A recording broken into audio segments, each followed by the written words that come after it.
Do not attempt to adjust your podcast player. We are controlling the transmission.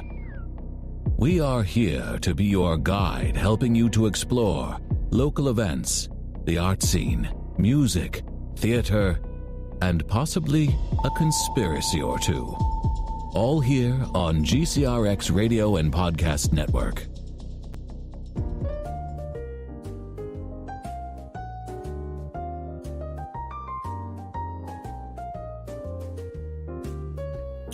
Good evening, everybody, and welcome to In the Metro. Coming to you live from Studio B, right behind Garden Gate Tea Room, right in front of Studio C in downtown Granite.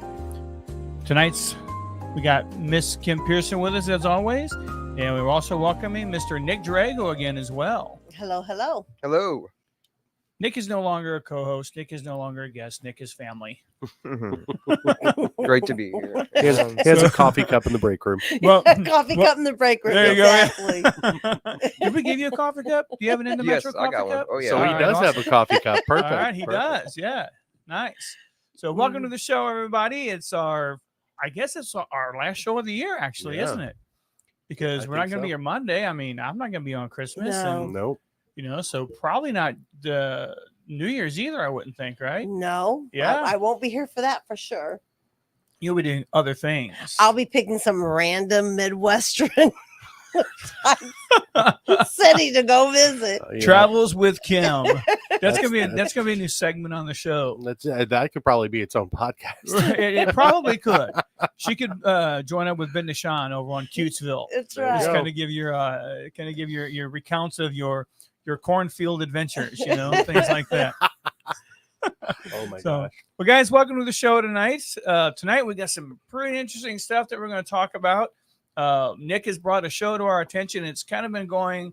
They've been talking about it all over the world, and I've seen it myself now. And there's some pretty cool stuff going on here. And Nick's going to dive into that for a little bit. But first, before we start, again, as always, we have to give props, to our sponsor here who sponsors us every week, even though she doesn't put her name up there on the board or whatever, but Brenda Whitaker, thank you so much for, hosting us here at Studio B. And guys, we're located right here, right behind the Garden Gate Tea Room over on Legion House here in Granite City. Really cute little place to come and eat. Also, you can, while you're down here, you can check out the bookstore. You can check out, which is Novel Ideas Board Gamery. You can also check out the diner. And not to mention, there is the Speakeasy that I believe this Thursday is going to be Just Be. Yep. Is going to be down there. Cool. Yeah. So, have yourself a merry little Christmas. So go see Eric and Bethany down there and just enjoy the holidays and everything. So before we get into it, though, Kim, how was your week? It was busy. We had High School Musical that went off really How was nice. that? It was a lot. It was fun. It was good. Yeah. We most spent my time with at the cinema, being an elf photographer, and Okay. that was a lot of fun. In fact, on the 6204, I always do the 12 Days of Christmas. This is the third year, and today we did day number 6, and we devoted it to the Santa's chair, and it's a picture of an empty chair. And the significance of that is that we've had a really hard time finding volunteers this year. Last year, it seemed like there was a more of a festive feel. Didn't have any, it was problems. A lot of couples did it. A lot of, people from the city, clergy, whatever. Just, we didn't have any issues. It's a very busy time of year for Santa, Exactly. So in the post that we made today, we're already asking for next year. We know that Santa's, cutting it thin all over the globe, getting things ready. We have all the suits. We just need some spirit. So Well, I'll tell you what, when it comes to those Santa portraits, you have to book Santa Claus because he's so busy, right? You have to start booking this dude in March. Like, that's how early you have to get these guys booked and everything. When I suffered through the Santa Portrait Studio job over at St. Louis Galleria, it was insane how, like, these guys, they not only get booked for their normal gigs, everybody wants Santa Claus. So if you're fat and you got a white beard, there's no reason that you can't, that you can't live very comfortably throughout the year. But for our city, it is a volunteer thing. Yeah. And it's important. The Santa Claus that we've had The majority this year has been doing it for decades. And there was a lot of neat things that came through. Example, there was a couple that came in. I won't give their name, but they had their 56th anniversary this weekend. Oh, nice. And she's dealing with some medical issues, maybe a little memory type thing. And they had actually, when they got married 56 years ago, they went to the Santa cabin right afterwards and got their picture taken. Oh, wow. So for their anniversary, they came down to Civic Park to get their picture taken again by the cabin, but then they came over and got one with Santa too. Just so cool. The gentleman that played Santa and still lives for right now, he said we've been doing it for 78 years in Granite. Dang. And boy, I sure would hate for that to be a tradition to go away. I also think, but I blame everything. People blame everything on Obama in some circumstances. We'll tie that right in. Thanks, Obama. I seem to blame everything on the pandemic.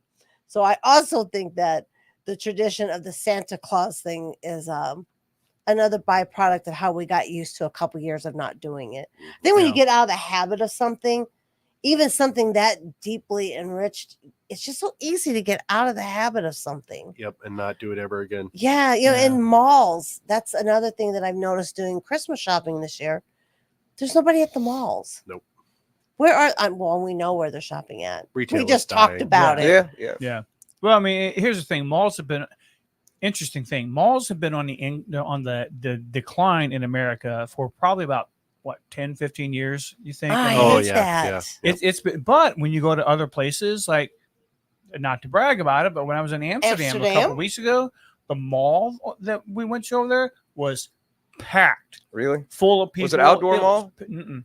No, it was an indoor mall, 5 floors, packed full of people, packed full of stores. I mean, I was blown away by how big it was over there. But yeah, the malls over here, and I think it just goes to speak more to the mentality of Americans here, the mentality of convenience. I'm going to order it from my home and cram Cheetos down my throat while I'm shopping online, But we're all different ages. Didn't you guys go hang out at the mall? Yeah. Oh, yeah, Yeah, for oh, sure. sure. Yeah. Uh-huh. Yep.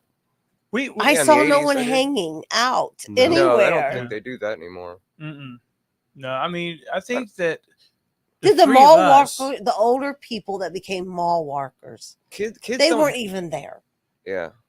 Kids don't have a hangout anymore, I No, don't they're think. not. They just No. go to each other's houses and they go to Starbucks. even if you that, know? I mean, Yeah. a lot of them are hanging out online at the, on their video games or Mhm. they're on their phones, and Yeah. there's just no need to go anywhere anymore. Right. And Yeah. I just heard someone say, it might have been Brenda, in fact, did they just tear down Jamestown Mall? Yes. Yes. They did.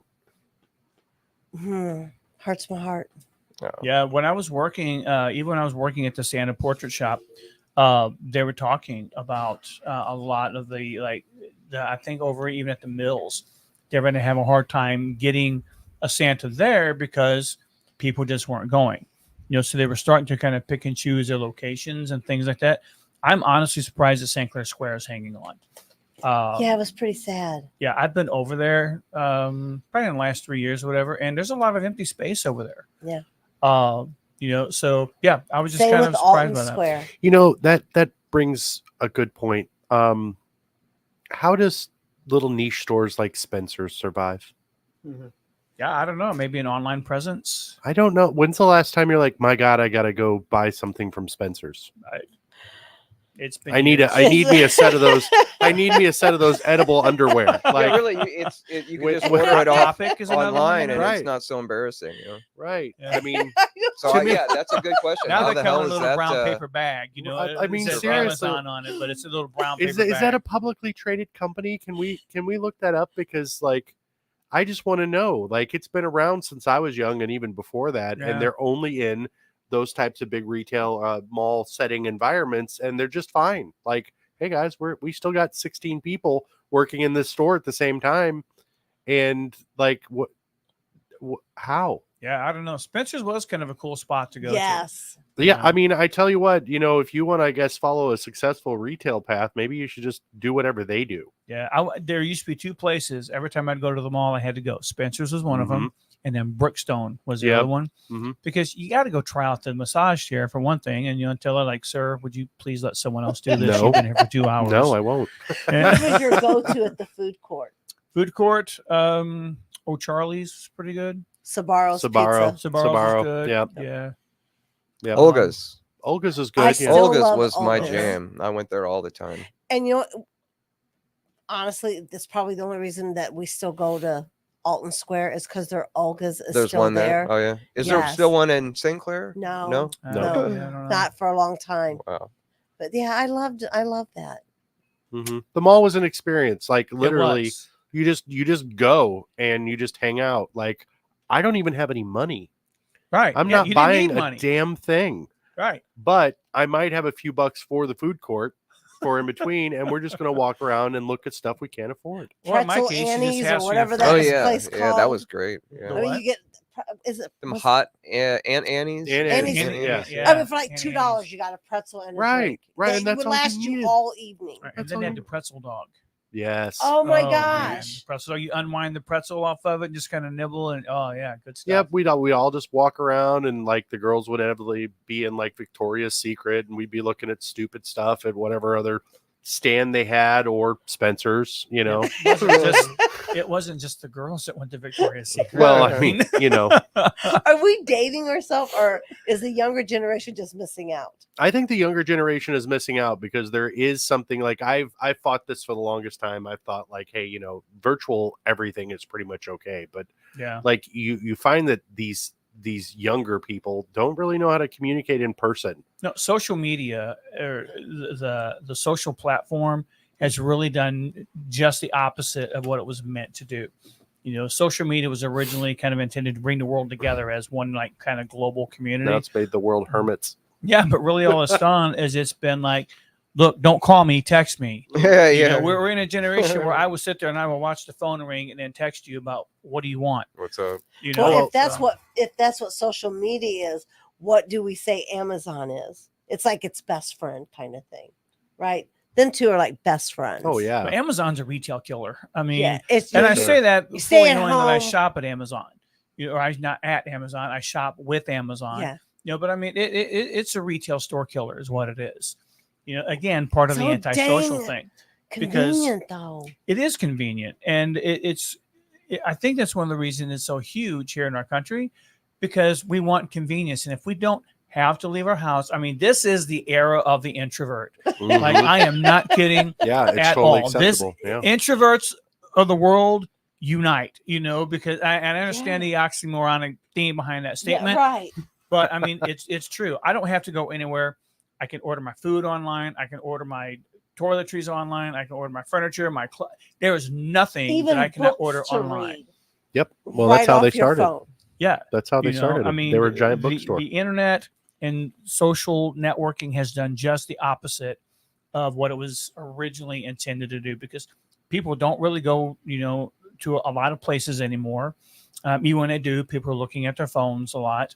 I've seen pictures of people that are apparently on dates where they're both looking at their phones and things like that. It's like, Well, why don't you order Chinese at each of your houses and text each other? I mean, I found myself I have to watch it because I'll be out with the family eating dinner or something like that, and instead of talking, having a family dinner, whatever, like we're all just the phone, Facebook. I can't really watch TikTok in there because I didn't bring my AirPods with me, so I'm just scrolling Facebook, and there's nothing that I care about on Facebook. Oh, look, Madison County's got a high-speed police chase. Woo-hoo, like it's whatever, but like it's the phones and the interactivity with that have also become like a space filler, where conversation was that space filler before, and now it's just like, well, again, when you're waiting for your food, what'd you do back before phones existed? You sat around and you talked. You didn't just stare at each other.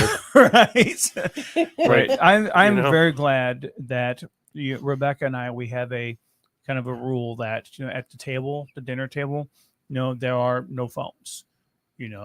Phones go to the side. Now, sometimes if I'm working with a customer or something like that, I really shouldn't, and I need to watch that, but my phone will be sitting off to the side in case something comes up. But for the most part, it's a no phone zone, because we need to talk. We need to converse a little more, So that's that's a good thing. So, Make it a YouTube series where we just go around to large restaurants that have a bunch of people in them, and we just bring a cell phone jammer and just observe. oh, dude, people would freak the hell out. Just observe. No signal. No signal. Yeah. You have to talk. Yeah. Nick, I mean, how it's was your totally weekend? illegal. Weekend. Oh, good. Yeah, I didn't really. I just, like I said, I started my Christmas shopping yesterday, getting it done quick. Yeah, I had a good weekend. Didn't really do too much. Just kind of chilled out. Nice. Cool. Engineer Bill, how about you? I was big? mostly just trying to get stuff done before the holidays and constant work stuff. That's about it. Nothing super interesting. It's definitely the hustle and bustle time of the year. Oh, That's for sure. That's for very sure. So yeah, I mean, it's been for me. It's been kind of a busy week and everything. And Rebecca's daughter's fifth birthday party, was Aw. pretty cool. So that was awesome. I got to spend time with my granddaughters and got to spend time with my littlest granddaughter last night. Which was got to spend a little more time than I originally intended to, but that was awesome. She was cute and like she was the hit of the party. So and I have to get some mad props out. To Rebecca's niece who helped out. Kind of watch her a little bit. So appreciate that. Yeah, I mean it was I had a great time. Pretty good. Before we get started into it, I have to give some props out. Things today, employees are very difficult to keep, Yes. right? It's hard to find good help.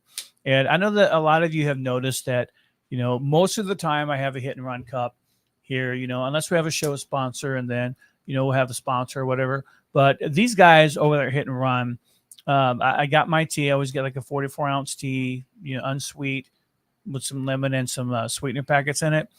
I went in today and I was just asking one of the workers who was there. And I'm like, I have a question to ask. I'm like, it's going to be a little weird, but what keeps you guys here? I'm like, it wasn't like, a rude question or anything like that. I'm like, you guys have been here for a very long time. Like, what is it that keeps you here at this place? And basically, they had said, it was the flexibility. They enjoyed working at the team, working with the team and everything. And, the people were a big thing, and the tips were huge also. Like they really enjoy the tips. And these are people who really enjoy their job because some of these guys have been there for a very long time. So I just, I want to say that I think that that's awesome, that those guys are awesome. Or whether I never have a bad experience when I go over to Hit and Run. And I go to the one over here on Maryville Road. Yep. And I think they've got 2 locations, right? One here, one in Bethalto. Is that where the other one's at? Oh, there's one in Wood River. Yeah. Is I've it said Wood River? Wood River like 4 times. this evening. If there's ever a business that could benefit from having one of those little square terminals that asks you if you want to leave a tip, Yeah. that's the business. Because I feel horrible going through it. And I don't know if they've changed this because it's been a while since I've been through there. But if you go through there and use a card, You can't tip. you can't tip. Right. And I don't Right. ever usually carry cash, so I feel terrible because I know that's a thing for those people to bring that stuff out. And I don't want to be a jerk, but like if they had one of those little, because they make the little handheld square things now, Mhm. I would certainly tip on that. Yeah. I think that's a huge missed opportunity if they're not doing that, like Yeah. for real.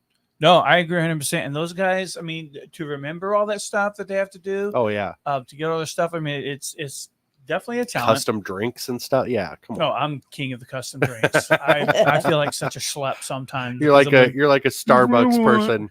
Yeah. Oh, when I do go to Starbucks, I give an order. It's ridiculous. We wouldn't even go into my Starbucks order. You're a basic white girl, right? I am a basic white girl when it comes to Starbucks. I most certainly am. So yeah, and then I went to this place down in Imperial. Is a little cigar place, like a cigar bar place, and it was really cool. Like those guys are pretty awesome out there also. So, and I want to say it was Santino's is the name of the place. Anyway, I just like to give props where props are due, and these guys over at Hit and Run, they're really killing out there, and props to the owners of Hit and Run. I think Mike is the store manager over there. Your people love you, and it's just, I mean, good job, guys. I appreciate all those guys. Very cool. Yeah. So It's been there forever. It has Yeah. been my first wife worked there when she was younger. You know, It was for so- sure one of the places my dad used to drunk drive through to get more beer. So Nice. not even gonna lie. Merry Nice. Christmas. And then there was then there was a little drive through liquor store on Washington Avenue. The Wedge. Yes. It was called Ice House. I think so, and that was one of the few places. I mean, there's a lot more acceptable behavior back that in the the little green 80s one? and 90s. I don't. In Washington. No. it's- This it's was further just down. A vacant. Yeah, there's nothing there Nothing. now. Drive-through liquor, that's a novel concept. But Oh yeah, well there was one in Madison that we all Yeah. knew we could get served at. oh well, Yeah, heck, it I was mean, drive through. You know, you pull through, and every once in a while they would do it, but for the most part, you were 3 in Madison. were there 3? The something Crown down Red Crown, Okay, and then Buzz's, not the I think tavern. Buzz's is the one I'm not thinking not of. the Yeah. tavern, but the actual liquor store. Yeah, And then that was on Madison Avenue, and then Barbecue King, which was throw you off because there was a whole lot more than barbecue coming out of there on State Street. exactly. What was there coming out of Barbecue King? Lots of liquor for younger people and weed. oh, Yeah, all right. well, I mean, topic you know, for another show, I guess. absolutely. I mean, there were all kinds of those places. We knew when we were underage exactly where we could go to buy cigarettes or buy. There's another place alcohol. in town that's still open, so I won't mention them or whatever. Good. But you know, you could definitely get served there also. Oh, there's a place. Yeah, well, yeah. Here we are advocating Yeah. for the delinquency of Yeah. our If you want, the no. places. Yeah. So, all right. Well, you know what? Why don't we go ahead and get into it? Let's get into it. Nick, Yeah. you got some great news for us. Yeah. Well, I just wanted to talk about this movie, Leave the World Behind. Maybe some of you have seen it. I really don't know how to talk about it without spoiling, giving spoilers. I'm one of these people that don't want to hear anything about a movie that I want to see. Don't tell me, oh, I'm going to like the end. You just ruined it. Right. Don't tell me it's sad. Don't tell me anything, Well, just give a quick disclaimer about it, that And another disclaimer, like, I'm just going to get into, like, the movie basically is about something's going on. Basically we're being attacked by different enemies. The United States is being attacked by different enemies, like they've kind of gotten together to attack us. And what's weird about it is that it was produced by Barack and Michelle Obama. And it's just kind of weird for an ex-president to put his name on something like this. Yeah. And so I'm just kind of sitting there watching the movie, just, wondering why. And I don't, we'll get to that. We'll get to that later. Some people are all over the place with talking, well, it's a warning. They're going to do this and everything. I don't know. Let's just talk about some of the symbolism in there, first of all. Well, some of the articles that I read did describe it as kind of a warning kind of movie. Not what will happen, but what could happen. What could happen, certainly. And and we'll kind of get into this a little bit more also. But even the director of the movie was just like, some of the stuff that the former president told him just blew his mind. Yeah. So Yeah. So I'm sure. Ahead. Oh yeah. Oh, Barack and Michelle. He had a lot of influence on it, Sure. on the script and everything. But some of these people out here talking about this need to get a grip. He didn't write it, and this was based on a book that was written a few years ago. Right. And, but a lot of these things that have a lot of conspiracy themes in them have a lot of symbolism. Sometimes it's satanic symbolism, sometimes it's Masonic symbolism. And let me just stop right there. I don't know. I'm not a Mason. I don't know anything about Masonry. I mean, nothing. I don't really know very much about it at all. Sure. I know there's some symbols, this and that, but I don't know what anything means. And I'm certainly not pinning anything evil on any Masonic order. Okay, so I want to get that point across. But in the beginning of the movie, the first scene, you see Ethan Hawke is laying in this bed. This room is blue.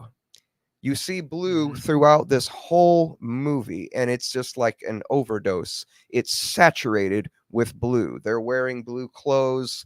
They're at the beach. There's blue umbrellas, blue towels. everybody's, you know, there's other people wearing blue suits. I don't know really what that symbolizes. It could symbolize, somebody told me that it, colors have frequencies, something else I don't understand. And these frequencies have numbers. And blue, the number of that frequency is 6.66. Interesting. Okay. Now, this first scene with this blue room where Ethan Hawke is, you actually see 3 6s in the room. The first one is, hold on. The first one is on a coffee cup. It actually says 76, but the 7 is kind of muted. You see like a white 6 on the coffee cup. Then there's a clock over here that is, both hands are on the 6. And then over here, you see a digital clock, but you only see the 6. So it's, yes. And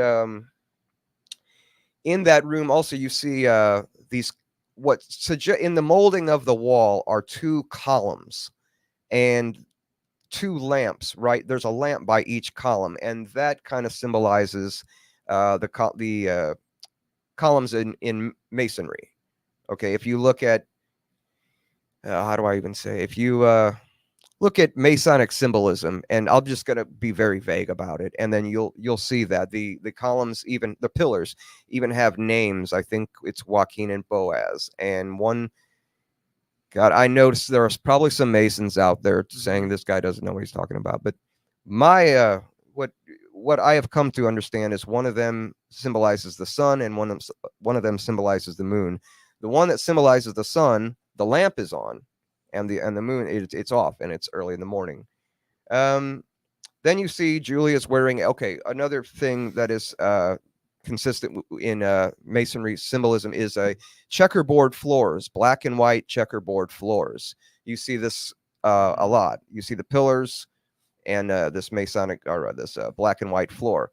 Now, throughout the movie, you see checkers. You see Julia wearing a checkered dress. In the second scene, you see Ethan Hawke wearing a checkered shirt. The son is wearing blue shorts, or a blue shirt and a black and white checkered on his shorts. The movie's just saturated with this stuff, and you see it constantly. You see a lot of duality. You know, the same thing. Twin pillars, twin towers. I don't know. I said that because a lot of people think that the World Trade Center symbolized those pillars of masonry. But I don't want to get off on that. So this couple, they want to leave the world behind, as the title is called. They want to go on a vacation. They live in New York City, but they want to go to Long Island, and they rent this rich person's house, and they just want to stay there and get away from it all. Okay. The island, I think it's important about the island also is that it does take place on an island because of some of the things that go on later on. Oh yeah. In the movie. It's important to understand that and know that. Yeah, they're on I think it's Long Island. Yeah. And so they walk into this house, and you see it's saturated in blue. You see a painting of a bunch of eyes, and there's blue in that too. Eyes meaning one eye symbolism, the Illuminati symbolism. Okay, so they go to the store to get some things for their week, and the store has a blue sign. Kevin Bacon, you see him there loading water, cases of water into his truck. He's wearing a blue shirt, and he has a Dallas Cowboys ball cap on, blue star. So I'll get away from the blue. Basically, it's saturated in blue. You get that part, okay? Yeah. So then the TV goes down, the radio goes down, the Wi-Fi goes down. Basically, you slowly learn throughout the movie that we're being attacked. That there's been a cyber attack, and it takes a lot of the movie before you really find that out. Before you really kind of figure out what's going on. I want to jump to, because I don't want to just give away the whole movie or anything, but and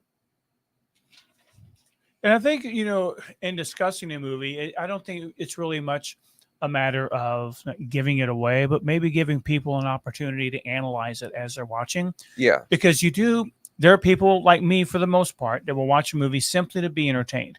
But I've kind of come to learn, through both, our relationship and then also through some other things, that sometimes there is some very intentional shit that goes on in movies. And it's like, you're being sent messages, whether it's just through a director's, that came out really slow for some reason, whether it's through a director's point of view or through a director's, like, I have a message to send, but I can't come right out and say it and things like that. Is that why you watched this movie twice? It is. Exactly, because when you mentioned it to me, I was kind of like, okay, so what am I looking for, here in a movie? And I watched it and I was like, okay, so I really see a lot here. And then when I kind of watched it the second time, I was just kind of like, well, I'm really seeing a lot of subtle undertones here and stuff that matches up with things that we've talked about in the past, and also with who's connected to the movie and that, and I'm not saying that, that there was a warning from a former president or anything like that, but he had a lot of influence on the movie. Sure. Yeah. And so I want people to know that, I mean, if you don't want to spoil them, maybe obviously you can, catch the show after you watch the movie. But however, I really think if we listen to what you've observed here and just the conversation that can go on tonight, that they can catch things that maybe might have just floated by them, during an initial screening of the movie. Yeah. Well, what you're talking about is social engineering. Yeah. That's what I think really this movie is. It's preparing you for something. It's preparing you for possibly these things could happen. Maybe they could happen very soon. I don't know. Maybe somebody knows something. I don't know. But we've been talking about that before also with the whole alien stuff, and we'll push that aside, but we've talked about that before with all the new information that's come out. Yeah. So I believe I agree with you on that, this movie is desensitizing us or preparing us for something that's very plausible. Right. There's one part of the movie that I want to just talk about that is the scary part when you think of like like a former president's having his name attached to this. They talk about what is his name? The actor Mahershala Ali. Yeah. The guy, actually his name I don't know if you caught this, his name is actually George Washington. Really? Yeah. I did. Yeah, George Washington. GH, right? GH. Yeah, but it's GH Washington. It's almost like George Herbert, like Herbert Walker Bush, but it's Washington. So anyway, he talks about this friend that he has. It's a client that's kind of a friend of his, and he kind of jokes. He tells you how he talks about a time he was having drinks with this guy. The guy had too much to drink and started talking about his friend that is part of the evil cabal that runs the world. Right. Now that's just kind of weird to me because it's just kind of funny. To me, that is Barack Obama saying, "You think that's me, don't you?" You know what I mean? Because he's been called one of the elites. Kind of a jab. That's why I think there's almost two. It's like, I don't get it. It's like, Barack, people are going to talk about this stuff. People are going to say, something that, you're going to, if we're attacked they're going to say that you were behind it or that you knew something about it because of this movie. Why are you doing this? That's my question for him. You know what I mean? Because I have a hard time believing that he knows we're going to be cyber attacked by our different enemies, and that, you know what I mean? And he's going to produce a movie to tell us about it. Yeah. It's already happening. We're already being cyber attacked all the time. Well, it's funny because this was on the level where we had no internet, no television, Which, if you think about it, so when you look at some of the things that go on during the movie, it's kind of a 3-step process. And the funny thing is that in the attacker's point of view, we don't even need a third world war or anything like that. It's basically leading to a civil war.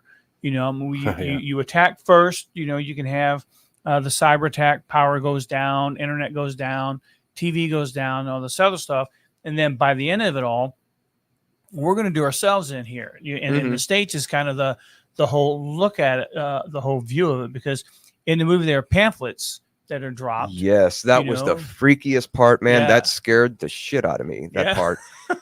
Yeah. And it wasn't in just one language. It was in, I think, 3 languages: Chinese, Arabic, and he talks about that one was just in one language, but then Kevin Bacon later on That's talks right. about, Yeah. oh, well, my friend saw these and they were in Chinese. Right. And they're like, oh, but that's Arabic. And they're like, oh, well, maybe we have a few people here that are pissed off at us and attacking us. But George G.H. tells him that his friend told him about this 3-stage maneuver to get it's the most cost effective because you get the government to implode on itself. Right. First, you attack, you dispose their transportation systems, their, their communications, then synchronized chaos. You terrorize them with covert attacks and misinformation. Mm-hmm. You overwhelm their defense capabilities, making their weapon systems vulnerable to attacks from extremists in their own military. Mm-hmm. Okay, so nobody knows who's attacking anybody. Right. It's like, no, it's the Korean. No, it's Iraq, and it's like, no. Well, maybe it's you, buddy. You know what I mean? And it causes a civil war. Mm-hmm. And that's people turn on each other, and he said it's the most cost-effective way because you just get them to do it themselves. Yeah. It's interesting because the Bible said there'll be wars and rumors of wars. I'll tell you what. Yeah. Well, go ahead. There's another movie coming out called Civil War. Yeah, I heard about that. It's almost, but I don't think the Obamas have anything to do with it, and it's theatrical. It's not on Netflix, but it's called Civil War. And if you look at the trailer, it looks like it picked up where this one left off. Really? Yeah. It looks like a part 2. It really does look like a part 2. But let me be conspiracy freaky guy here for a minute and tell you some weird stuff. Now, let me interrupt you just for 1 second. Sure. So we have a comment over here I see that says something's wrong with the video. If you could be more specific about that, that would be awesome because we're not showing anything here is going on. So that would be awesome if you could just be a little more specific. It's fine on Facebook. Okay. All right. Awesome. Yeah, tell us where you're watching from, if it's YouTube, Facebook, and what page. Yeah, it could be a YouTube thing for sure. Okay, Nick, please go ahead. Okay, so the reason why, people are saying this is a warning, you know what I mean? Barack, he knows something, he's behind this or something. He's warning us. And they say the elites always tell us in a certain way what they're going to do before they do it. And they put it in pop culture, they put it in movies, they put it in commercials, they put it in songs and this and that. Well, I'm going to be the conspiracy dude for a minute, and I'm going to tell you some examples of this. Okay, yeah. All right. Do you remember Bird Box? Yes. Yep. Okay, Bird Box was on Netflix, and it was the movie everybody was talking about. And not only was everybody just talking about it, but you'd read about it. Like you'd go online and you'd see Rolling Stones writing about it, and Spin, or you know what I mean, People Magazine or whatever. Everybody's just talking about it. Everybody's got an opinion on it. It's almost like it's being shoved down your throat. You know what I mean? Okay, 6 or 9 months after. Okay, Bird Box is a movie about these people that they're staying inside. They're afraid to go outside because they don't want to get a deadly virus. Pre-COVID. What the hell does that sound like? Yeah. But in Bird Box, you can go out there if you cover your eyes. That's not COVID. Yeah. Okay. You can go out there if you cover your mouth. Yeah. Okay. The X-Files, just a few months before 9/11, actually had a episode where a man was flying a drone plane into the World Trade Center, and it just barely at the end of the episode, he just barely they get it to but this was just a few months before 9/11. This was on the X-Files.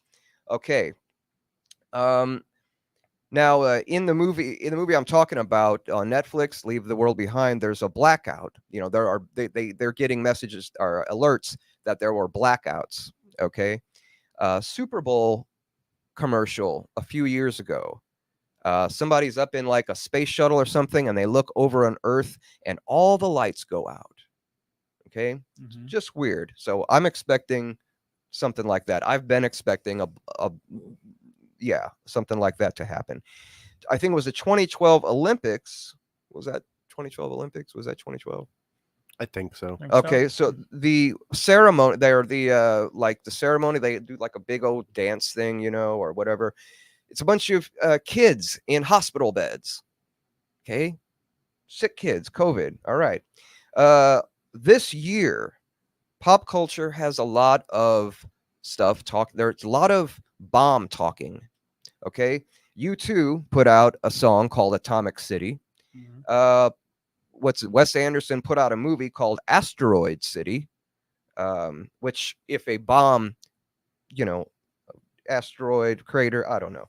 Yeah. And then hello Oppenheimer, and Oppenheimer about the guy that invented the bomb. Yeah. Now let me tell you, I'm sorry, but in 1975, there's a movie called A Boy and His Dog with Seen it. Don Johnson. Yeah. Do you know what the foreign title of that was, or whatever? There was like a second title. It was called Apocalypse 2024. What?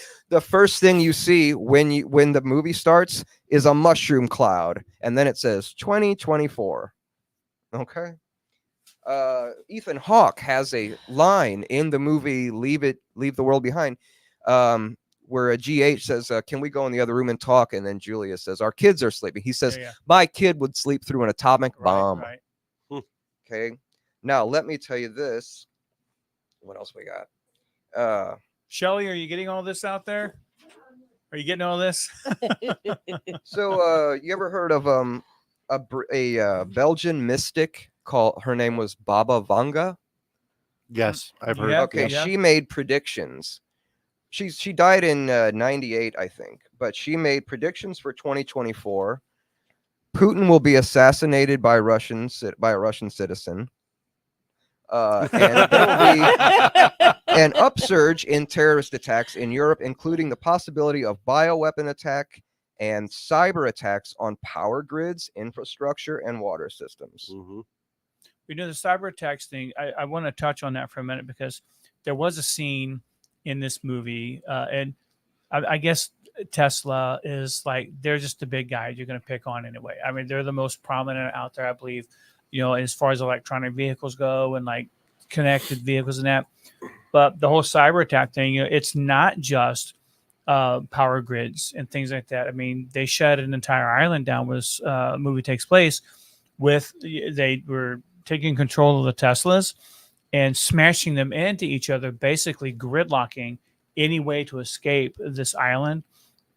And when you think of cyber attacks, you don't necessarily think of cars, but yeah, you could totally shut down cities now, through the use of cars, because they're all connected. Like everything is connected, right, digitally, and it doesn't our take navigation much. systems. Yeah. That's one of the coolest part of the movie was that ship. Oh yeah. By the way, that ship was called the White Lion, and the White Lion was a slave ship. But that's all I got on that so far. Yeah. But its navigation system was thrown off, and the airplane. I don't want to. Those were the coolest parts of the movie, I thought. Yeah. So I don't want to give that away. But and that's how they were saying you get these people lost, you disorient them, and then they're you get them confused, and they think they don't know who's attacking them, and then there's rumors, they don't know what to believe, so they turn on each other, you know what I mean, and then you just kind of step back and let them do each other, Well, that's in the movie actually, when Ethan Hawke's character is driving around, he's going to the store and he's looking for things. They actually make it a point to show that the GPS signal's gone. He has no GPS signal. It's gone. He comes across this Spanish lady who doesn't speak English. He doesn't speak Spanish. So it's very all disorienting and very disturbing, how that goes or whatever. And just kind of, causes a bit of chaos in his life. And he even says there he got lost going to the store and that he just couldn't find his way down. So if I'm like just kind of rolling here, you mentioned the White Lion slave ship. I mean, if you're talking about subtle context and you're talking about, symbolism in that, we've actually all kind of become slaves to our devices anyway, that, we're all chained to them. Like we were talking about that earlier. A lot of us run our calendars and things like that off of it. So, or run our lives off of digital calendars and things like that. So, Yeah, it's very interesting. I don't know. I'm scared now. I'm gonna sleep with the lights on. Maybe, unless they Hey, go off. let me soften the blow about 2024. Baba Vanga also predicted there will be a cure for cancer and Alzheimer's. Oh, wow. And she says Prince Harry will become king and a new pope will be installed. Interesting. Well, I see. mean, the current king is kind of old, and he looked a lot more rough than the queen did. So. That's the thing. Like some of these predictions, you can be so vague. Yeah. It's like, you know what I mean? Like, and some of you can kind of just, well, I could predict that. You know what I mean? Right. You know. That's interesting though, because if you think about that, like, you know, who could have foretold that the queen would be dead? She said king. Right? Yeah. That's a When good did she point, make yeah. the prediction? Because in 1998 there was not a king, there was a queen. Ooh, Yeah. that's good. I think she did die in 98. I don't. Yeah. So I Yeah. mean, if you're saying king, you're assuming that the Queen Elizabeth is dead. So Yeah. and that there's there was only a king in in the line of power. succession right now, And you that know, so- Princess Diana died. Well, she would have known that, depending on when Yeah. she made the prediction. But Yeah. you know, yeah. What do you think, Kim? I think that they probably expected the queen to die decades before she did. She was pretty resilient. Yeah. So that was probably a given, though. Like, But there not had the to be a Harry king thing. afterwards. Because Harry is not the next in line of succession. Harry's not even a royal. Okay. Oh, there's one thing Oh gosh. there's one thing when in the movie. Remember when they see the TV and it says it's a blue screen and it says like unrecognized emergency warning or Yeah. something like that. And then just for a second it flashes there's the television flashes an image of a map of the United States showing affected areas Mhm. of a cyber attack. Well, somebody on, I forgot what site it was, somebody froze that frame and they found a QR code like around Ohio or Pennsylvania, around there. And yeah. And so I still have yet to see if anybody has been able to Scan that QR scan it code. or That would be anything. Yeah. interesting. Yeah, very Uh-huh. interesting for that. Yeah. That would be interesting. Yeah. It's like orange, black, and white map. It's just like for a second you see it. You know. Now, you know, there was tie this in with recent events a little bit. I remember just probably about a month ago, maybe 2 months ago, a lot of people were concerned about the nationwide emergency broadcast test. You remember that? Yeah, Yes. October A lot of 7th. people were concerned about that. And it was interesting because in the movie, you know, well, a lot of people were concerned about frequencies, and you know, there's a lot of discussion about like, certain frequencies are used to affect the body in certain ways, and that, you know, like frequency therapy and stuff like that. And in this movie, the sun, you know, seriously, folks, if you don't want to be spoiled, like, stop watching right now. yeah, come back and listen to Listen, it. there were Yeah. spoiler alerts But at the beginning. You're on your own. but the emergency broadcast system goes off, and then there are different frequencies that are playing during that, and then the son starts losing his teeth like unexpectedly. I mean, his teeth he's like they're just coming out, and it's crazy because the EBS was so recent, Mhm. you know, that and then here this movie comes out, so it's kind of crazy. You realize right after we had that test, first of all, they had that test around the world. You know that test Yeah, it was for a our cell worldwide phones. thing. Yeah. Yeah. Just that's the weekend Hamas attacked Israel. Really? Yeah. Just days later. Like 4 days later, I I wonder think. what kind of tie-in it like that. I don't think anyone would be stupid enough or insane enough. I don't think any country leader right now would be stupid enough or insane enough to attack us. Mhm. But the fact that, you know, that coincided at the same time just kind of tells you right there that everybody knew something was going to happen, and they needed to make sure they had a way to, you know, tell everybody, look, tuck your head between your knees, you know, or something like that. So I think that if you were going to nuclear attack a country, that you would have to take down their power grid and everything first, because we all know about mutually assured destruction. Right. You fire, I fire, they fire, we all fire, and everybody's dead. Right. Nobody wants that because nobody wins. Right. The whole idea is to win.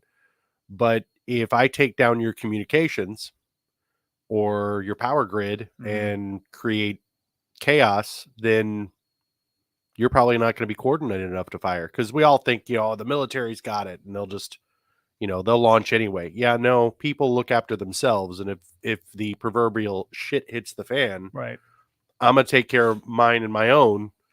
And we all know human nature. The police don't stay around very long after there's a huge natural disaster, because I got to take care of my family, you know? We look at the little, and I don't want to call them little and disrespect anybody, but like even like Hurricane Katrina and the stuff that happened like Louisiana and stuff like that. There was no cops. Yeah. You're all on your own, because there's nobody, and that's what happens in those kind of situations. I do not look forward to, if something of that level happens. There's been a lot of talk lately about solar events, like the sun is more active than it has been in a long time, and we're overdue, and some of these events that happened in the past that took down just like even telegraphs back then. That's scary, because if you sit and you think about survival, everything changes. Even something as simple as not being able to access your money. That's terrible, because no bank knows how much money you have if there's no computer to look it up on. Right. Period. There's no ledger anymore. And even if you did have money, it's kind of worthless, because you're not going to a store. You're going to pay in food and water. And most likely, when people realize that it's not coming back anytime soon, then they also realize that everything's legal. And I can put a bullet in your head and take your stuff, because I want me and my family to survive, and I don't care about you anymore. That's the scary stuff. So while that discord and chaos is going on, then that'd be the perfect time to launch a nuclear attack. He sounds like he's watched the movie. He sounds like Kevin Bacon. Yeah. And his character in there was pretty much right on the money. I mean, he seemed like a nice guy.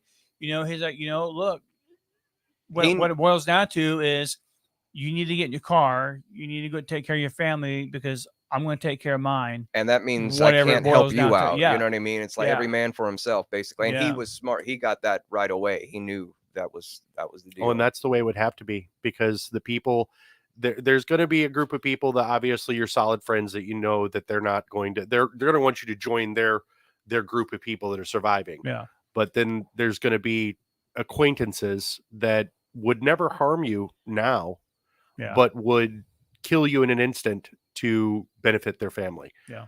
That's exactly how it would be. And people don't understand how on the edge society is 24/7. One major long power outage and it's all done. Every bit of it, just the electricity that we take for granted every day. If that was gone, society is finished. Yeah. I guarantee that if you had a 2-week power outage that was all over everywhere. Now, I know we've had a few of those here in the past decade, a couple decades, that were kind of creepy, and that was even getting sketchy. Yeah. But the surrounding cities had power. So you could jump out of Granite City, go to Collinsville, and there's power. Go grab your stuff and come back. Still weird, but it was getting uneasy. No grocery stores, no gas stations. Everybody's kind of trying to stay in their house. There's weird sounds. It was dark, creepy. But that was an isolated event. You knew you could come out of the bubble, get your stuff, come back, whatever. I'm talking, there's nowhere to go. There's no food. There's no gas. There's nothing. And all the resources that people have to prevent that, their generators and all that other stuff only lasts so long. And once you get that feeling into your soul that it's not coming back, that's it. Yeah. That's it. I'm providing for my family. Personalities change, and period. It's I I know that the cops aren't going to come and do anything about it. If I blow your brains out in my front yard because you're threatening me, sorry about you. There's no point in doing your job anymore. No, I mean, there's no point in going to work. That's their job, and they're going to stay home and protect their family. Absolutely, and I'm going to gather resources where I can. All right.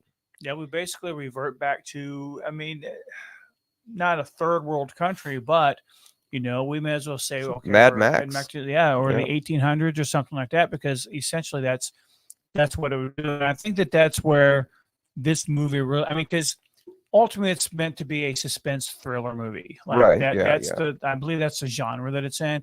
And it's got a lot of creepy parts in it also. The deer, that's super, Yeah. super creepy on the deer. Yeah. And I think where that comes into play, first of all, they're on an island. Not many islands have deer on them, Mhm. but when you're talking about animals behaving differently than what they would normally be, because in this movie, that's really kind of one of the parts that is a little haunting, is the deer. And it's not just one or two deers, Yeah. it's like a herd of deer. And then this one big buck just comes up there, and this guy's a monster, Yeah, man. I mean, yeah. if you see this guy, And he's like, "What's he's up?" yeah, right. Mhm. Sup, Mhm. but yeah, I mean, it was really crazy. And I think when you start seeing animals behave in a different manner, I think it kind of like bothers people on a Yeah. level, kind of like you're talking about. That's really interesting because animals react to changes in the magnetic fields of the earth. right, and things, like exact things we can't Behavioral see. changes. Mhm. Yes. And a lot of people will tell you, watch the animals. Like if you're Mhm. talking to like an old dude from like the 60s or something like that, say, watch them animals over there. They know what's going on. Yep, And absolutely. it's like, there's something about that. And when animals start acting weird and creepy, I think it's time to kind of start taking notice. Yeah. About It's funny you say that. My family comes from Tennessee way back, and we had some old folk that are no longer with us, but be like, I ain't scared of no tornado. I just watch the cows, and when they start acting funky, then I'll go in the cellar. If they're fine, they're out there grazing in the field, they don't give no. Nah, I'm ain't gonna do it. It's fine. ain't scared of no naders. Right? Like he was serious. He's like, listen, I ain't listening to no damn warning. Tell me to go in the basement. Come on, I look at the cows. Come on, man. We live in the Midwest. For Tornado real. sirens go off on the front porch. Yeah, I still do that. I'm like, where's it at? Kidding. Where's it at? What The only is thing up with that? Yeah. I don't know, but the only thing that's really freaky about that is if it's at night and you can't see. I mean, as if we're all like meteorologists or weather experts Right, and right. could tell whether we're going to get blown away or not, but we're all out there like, where's it at? I won't see it, Like, Or when For real. birds go quiet. That's that the is other creepy. thing. Yes. That's creepy. Yeah. I'm not talking about the winter time. Ain't no birds in the winter, but like in the spring and like it's all quiet and like there's no birds and you're like, It's really Yeah. weird. So the mill is a constant background noise in this town that Mhm. you've become used to. You go outside and it's not even in your brain anymore. But then when it's gone, you're like, why is it so freaking quiet around yeah. here? It's Wait, I weird. can breathe. Hold on. Right. I can't chew the air anymore. No, like how snow is like a sound blanket, it absorbs it. Yes. Walk out in the middle of a fresh snow and it's just dead quiet. Yeah. That's creepy too. Like, yeah. Just weird stuff. I love that time. That is really cool. Yeah. That's my most favorite. So this movie, Nick, in watching it, if you kind of had to draw a conclusion to like the purpose or the point of the movie and just kind of sum everything up. Now, I didn't like the way the movie ended. I felt it ended really kind of weird. I thought it was perfect. I You gotta thought you say, did? yes, Did. I did. Okay. Go on. Okay. What would be your total summation of the situation or the message that's kind of being communicated here? Right now, and I've watched it twice. I will probably watch it again in about a month. After I read some more about it and see what everybody else is saying. I was talking to my brother about it actually today, and he made this good point that the money was there to do a great production. Like you had A-list talent. You had the guy that wrote it is the man right now. He's real hot, the screenwriter. Yeah. So it had everything going for it. But yet it could have been better than what it was. And my brother was suggesting that maybe there is a message. There is something. Oh, I definitely There is a agree. Yeah, purpose why this movie, you know what I mean? This is some kind of social engineering thing, like we were talking about in the beginning. Mhm. There is a reason. Maybe it's a warning. Maybe it's, hey guys, heads up. It's at least that. You know what I mean? Mhm. But and I guess I don't know really what that is yet. Maybe it is just a warning, but this movie was not just made and pushed out there for nothing. You know what I mean? Like Mr. Obama and Michelle Obama, they want you to see this movie for a reason. Well, I mean, You know what I mean? why else would they have gotten like involved with it? I mean, I don't remember, and there could have been somebody correct me if I'm wrong in the comments, but I don't particularly remember Obama being like, "Oh, I'm super interested in movies. I wish I was a director." Oh, a yeah, pretty big he's- movie guy. But Yeah. like, I don't remember him. Being a big movie guy and being like, "Oh, I wish I would have gone into Hollywood production producing." or something. Yeah. Is two different things. Yeah. I knew he's a movie guy. And then secondly, if you know, being the president is probably the biggest NDA that you'll ever sign in your life, right? Right. There's Yeah. just things you can't say. Otherwise, they'd been said. I mean, we've had presidents on their deathbed and they're not like, aliens are real. You know? Yeah, Right. Like, yeah. so, you know, come on. Like, that's dedication because listen, if I was the president, That's why I'll never be president. exactly. If I was the president and I was on my deathbed, I'd be like, listen, Oh, get forget it, your yeah. notebook out. You write You know some who stuff did- down, boy. You know, I tell them about Kennedy and everything. Get me Listen, Anderson Cooper. you want to know where Hoffa is? I know exactly where Yeah. Hoffa is. Like, yeah, we're gonna tell some secrets here. But yeah, so but if I wanted to skate around an NDA and I wanted to get you information, This would be the perfect way to do that. right? Yeah. Let's say that like I'm shaken to the core. I'm rattled to the core. I know this is going to happen and there's nothing I can do about it. And we can't tell the public because let's just face it, even if there was an asteroid hurtling towards Earth and it was going to kill us all tomorrow, they're not telling the public about Right. that. Right. They will Right. not tell No, the they won't. public Pandemonium, until yeah. yeah, they're not going to tell the public until you can see the thing coming for us. They're going to deny them. Like, no, it's going to skip off the surface of the Yeah, atmosphere. we have two sons today. Right. Yeah. They Keep in- won't tell because society has to go on or their efforts to get important people to important places to survive will not be fruitful. So Right. Yeah. for sure they would have to shut up. But my point is if I were going to try to skate around an NDA, a movie with information in it, Fiction movie, fictional yeah. movie with information in it that kind of led you to put things together if you were a fairly intelligent person would be absolutely the way that I would do it. So let me ask a question, Nick, and maybe you know this. The guy who wrote the book, because like you said, the book's been around for a couple of years. Obviously, the Obamas were not, that we know, tied to the guy who wrote the book. Uh-huh. But we also know that the book differs in the movie in a couple of different things. You know, some of it artistic license, but some of it situationally also. It's like the Friends thing wasn't in the book at all. Yeah, and that's Yeah. weird. Yeah, I feel Yeah. like that was like something else that was just kind of pushed in there to make you say, hey, Matthew Perry just died a weird death in a Mhm. swimming pool on drugs and or you know, a hot tub, and now this girl has to see Friends, and it's just weird. It's Yeah. just weird. Because it wasn't in the book. It's like of all the things, it has to be that. Right. You know what I mean? Well, see, my thoughts on that, and you know, my thoughts on that was kind of the subtext in there, you know, because there were a couple comments that were made in the movie that just kind of got me thinking. And this is the second time I was kind of, you know, watching through this.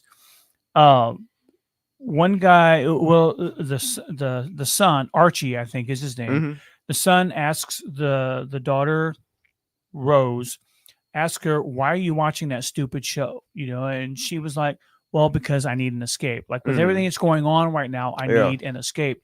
And that kind of got me thinking because there were a couple other things in the movie. And I read something that kind of sparked this a little bit talking about 9/11 and Friends. Friends took place in New York. Yeah. Took place in New York. Mm-hmm. Do you know how many episodes were dedicated in 9/11?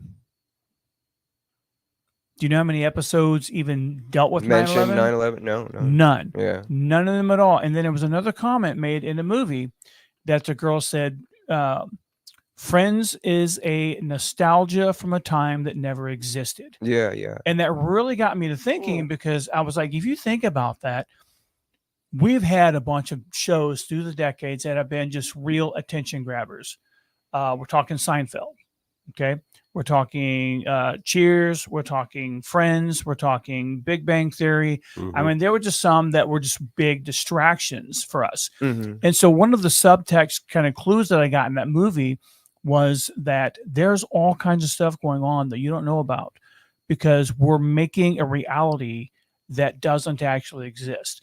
And that, you know, you're being distracted. And we've talked about being distracted on the show before, you know, with you being on here, that all this stuff, like there is a big cabal, if you will, going on, because even GH, when he's relaying the story to Julie Roberts' character about no, it was Ethan Hawke's character, talking about he met with his friend, and he was talking or whatever, and then his friend said something about the evil cabal, and like he said something, he's like, and this time my friend didn't laugh.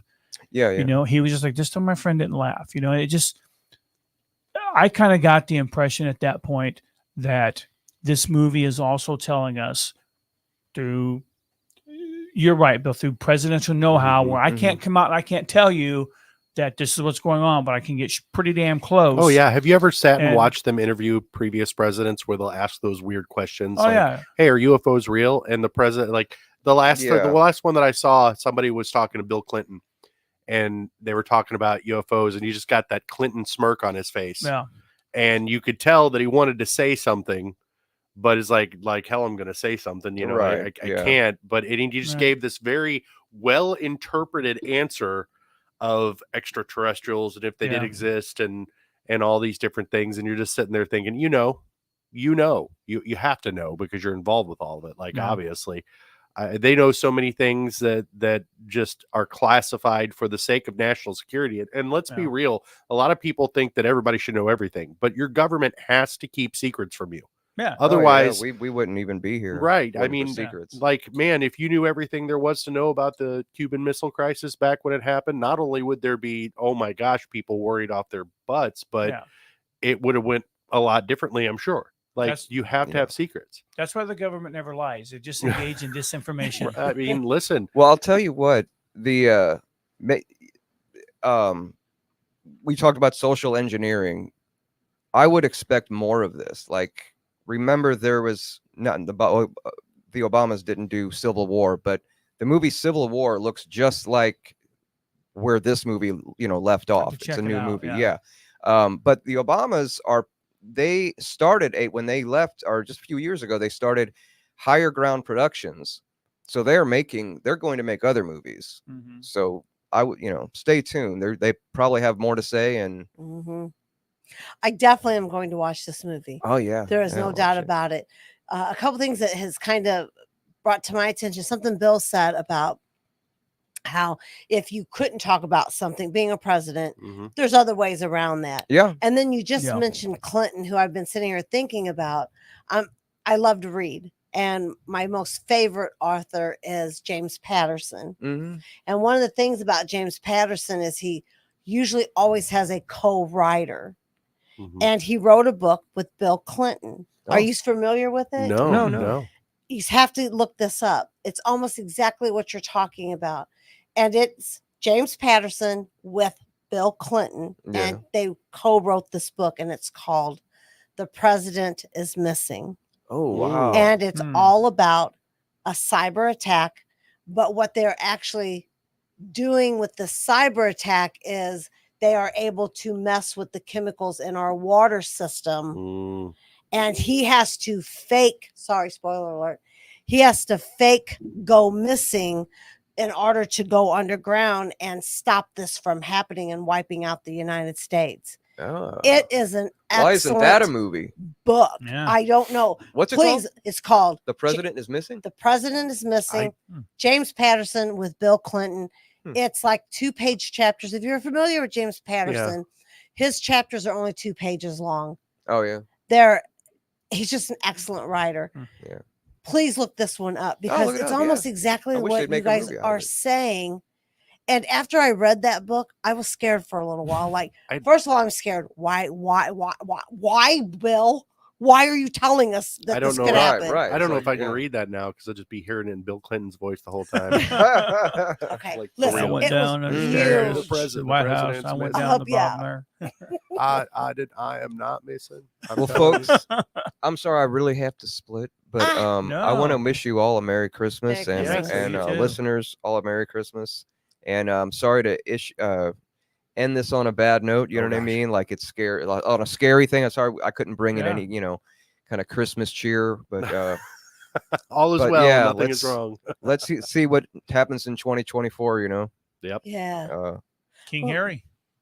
What's that? King King Henry. King Henry, new Yeah. pope, cure for cancer, maybe. Hey, let's that just Putin thing, I hope it all goes down. Like, hey, let's That would let's be what? Huge. right. yeah, huge. Awesome. Let's all Well, just Nick, thank remember. you for joining us tonight, man. It's always My a pleasure. pleasure. And Yep. Merry Christmas My back to you, pleasure. and blessed New Year. Okay. Absolutely. Take care, Granite Thanks, Nick. City. Merry Christmas.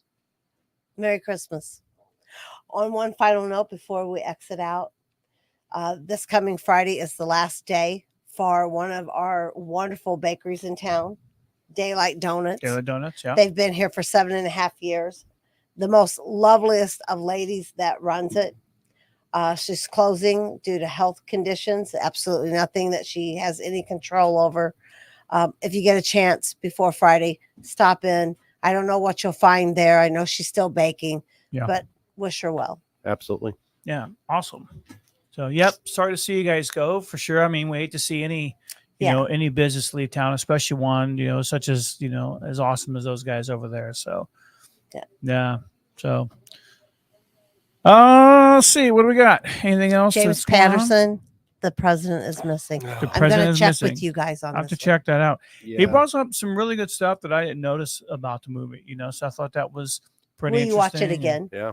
Oh yeah, I think so. Yeah, I didn't get a chance to watch it with Rebecca, so I'd like to watch it with her and just kind of get her viewpoint of it also. I'm gonna watch it. I think I'm gonna watch that tonight. I am thinking the same Yeah. thing. Or in Yep. the next couple days for sure. Yeah, there was a whole lot going on in this movie. There was a lot to unpack, and you have to watch it with an open mind.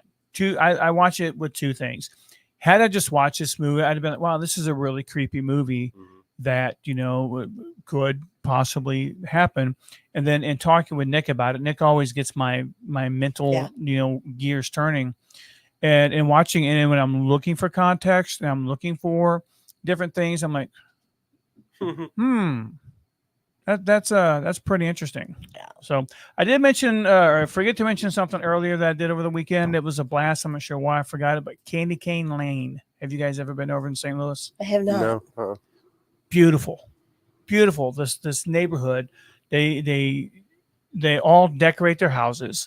Now my daughter kind of turned me on to this, and I don't know if maybe she needs to check her facts. I don't know. Maybe she's right. But apparently when you move into this particular neighborhood, you have to sign some kind of HOA agreement or something like that come Christmas time, you'll decorate your house, and the whole street gets decorated and things like that. And it was amazing. Nice. It was amazing. Me, Rebecca, and her little girl all went out there. The Grinch was singing to her, so that was kind of cool. But yeah, that was pretty fun. Again, this week, anything going on at the cinema? I think Santa ends on Wednesday. Okay. A lot of great blockbusters out right now. Wonka is on there. Okay.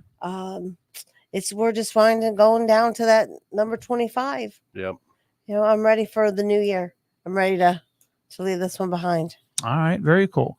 And I think I don't really know we have much else to talk about. I do know I want to again talk about things going down to Speakeasy on Thursday. I think that's when Eric and Bethany will be there. Mm-hmm. Check the Facebook page for the Speakeasy to make sure about that, or check out Just Bee's Facebook page. A couple of very talented people, very talented people, and putting them together mm-hmm.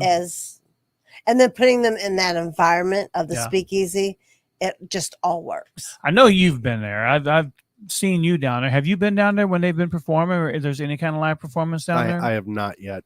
But It's really cool. I've heard some of their stuff through somebody's live videos and stuff. So Yeah. it's good stuff. Yeah, it's really awesome. So yeah, if you guys are looking for something, if you're not out there hustling and bustling, along the city sidewalks, go check these guys out. And from myself and on behalf of the entire the Metro crew, we want to wish you guys a very Merry Christmas, Happy Holidays, Happy Hanukkah, Kwanzaa, whatever it is you celebrate. I hope it's great for you guys and that you're spreading a lot of cheer and love, and a safe New Year for you guys also. And we will see you guys back after the New Year. Merry Christmas. Thank you.